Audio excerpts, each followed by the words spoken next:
Fala, best-seller, tudo bem por aí? Deixa eu fazer uma pergunta para a gente começar a nossa conversa de hoje. Você já percebeu como cada vez mais pequenas e médias empresas estão montando conselhos consultivos? O que até pouco tempo parecia distante na realidade das pequenas e médias empresas brasileiras, agora virou pauta estratégica para quem quer sobreviver e crescer. E não é à toa, o mundo mudou, a pressão aumentou e improvisar não basta mais. Hoje eu vou te mostrar por que o número de empresas adotando conselho consultivo está crescendo. Quais são as vantagens práticas e como isso pode ser um divisor de águas no futuro e na longevidade de um negócio. Antes de mergulhar nesse conteúdo, deixa eu trazer uma conexão pessoal. Eu sou conselheiro formado pela Board Academy e tenho acompanhado de perto como esta mentalidade está se espalhando no Brasil, ajudando pequenas e médias empresas a estruturarem seus processos, superarem crises e ganharem musculatura para enfrentar o mercado.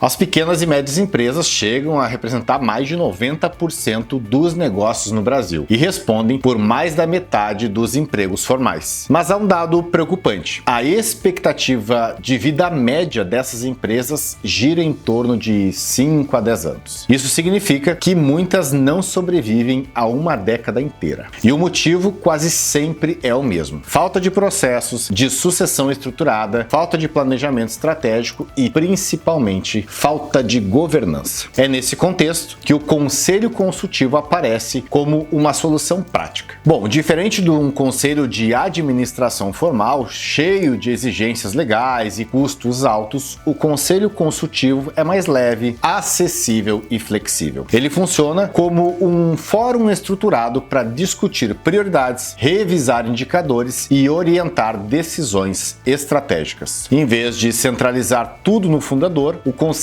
cria uma mesa de discussão com olhares diferentes. Ele não substitui o dono, mas multiplica sua visão, traz experiência externa e organiza o processo decisório. Pensa comigo, quantas vezes você já viu uma empresa que depende totalmente do dono? Se ele viaja ou adoece, é o caos, tudo para. Isso não é sustentável. Com um conselho consultivo, a empresa passa a ter cadência, reuniões mensais, pautas claras, indicadores acompanhados, tudo tem uma prioridade bem definida. É um passo simples, mas que muda completamente a dinâmica de gestão. Para você ter uma ideia, em 2024 o IBGC avaliou 173 empresas de capital fechado e 79 startups. A nota média de governança foi de apenas 29,6 pontos para empresas fechadas e 32,8 para startups, numa escala de 0 a 100. Isso mostra que a maioria das empresas ainda está muito longe de uma governança madura e, ao mesmo tempo, revela uma oportunidade enorme. Com a criação de um conselho consultivo, é possível sair da zona de risco e entrar num caminho de crescimento sustentável. Hoje, mais de 80% dos conselhos consultivos no Brasil são remunerados. O valor médio varia de 5 a 10 mil por mês por conselheiro. E quando o conselho é formado em contrato social, esse valor sim sobe de 10 para 15 mil reais. É investimento, porque o preço do improviso costuma ser muito mais alto. Agora vamos trazer isso para a prática. Vamos pensar no seguinte cenário: crise de sucessão. Imagine que uma empresa familiar onde o fundador está se preparando para passar o bastão para a próxima geração. Só que ninguém definiu papéis, o herdeiro não está preparado e o clima interno é de insegurança. Nessa situação, um conselho consultivo pode ajudar a desenhar o processo de sucessão, estabelecendo critérios claros, preparando o sucessor com metas específicas e reduzindo conflitos familiares. Em vez de uma transição caótica, a empresa ganha previsibilidade. No segundo cenário, uma startup que perde tração. Uma startup começa bem, cresce rápido, mas de repente perde foco. São muitos projetos paralelos, prioridades confusas e o caixa queimando rápido. O conselho consultivo entra para organizar a agenda estratégica, define 3 prioridades, cria métricas de acompanhamento e ajuda ajuda os fundadores a tomarem decisões baseadas em dados e não em entusiasmo. Isso dá fôlego e foco para a retomada do crescimento. Terceiro exemplo, uma pequena e média empresa que precisa de crédito. Quer expandir a capacidade produtiva, mas o banco enxerga o risco.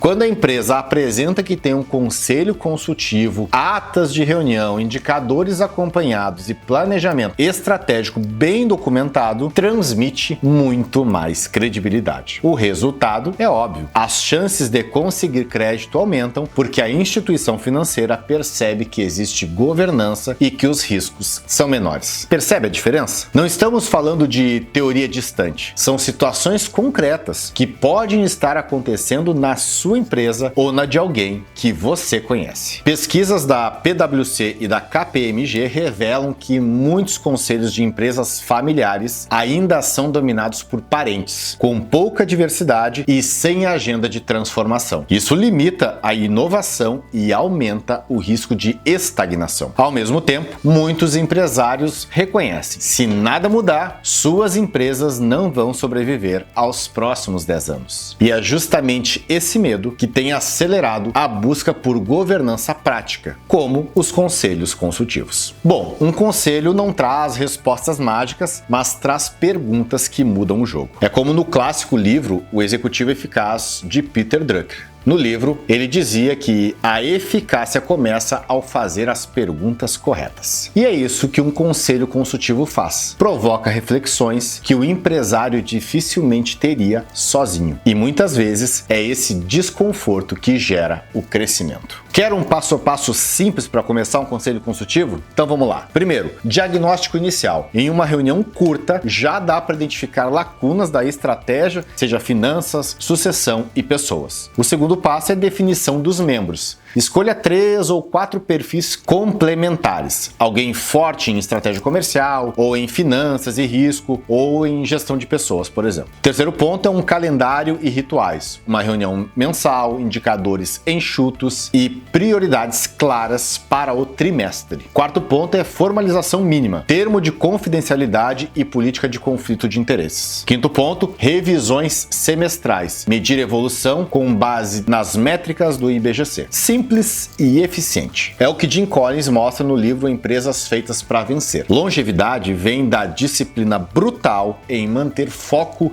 e consistência. O conselho consultivo é o guardião dessa disciplina. E como Flávio Augusto reforça no livro Ponto de Inflexão, toda empresa enfrenta momentos decisivos. O conselho ajuda exatamente nesses pontos: enxergar alternativas, avaliar riscos e tomar a decisão que garante a continuidade. Agora eu te pergunto, você prefere continuar dependendo do improviso, com decisões solitárias e risco alto, ou quer estruturar um conselho consultivo que aumentam as chances da sua empresa estar viva e próspera nos próximos 10 anos? A diferença pode estar em começar esse movimento hoje mesmo. Então vamos recapitular o que vimos até o momento. Governança não é luxo, é sobrevivência. Conselho consultivo não é burocracia, mas sim foco. O custo é investimento com retorno claro. Trabalhando com sucessão, crédito, foco estratégico são aceleradores com os conselhos. Perguntas certas mudam o jogo mais do que as respostas prontas. E como conselheiro formado pela Board Academy, eu posso te afirmar: o movimento dos conselheiros consultivos em pequenas e médias empresas é real, crescente e acessível. Se esse conteúdo fez sentido para você, curte o vídeo, se inscreve aqui no canal e compartilha com quem precisa saber mais sobre os conselhos consultivos. E me diz aqui nos comentários qual foi o insight que mais te impactou hoje. Eu te aguardo aqui nos comentários, deixa um abraço e até o próximo vídeo.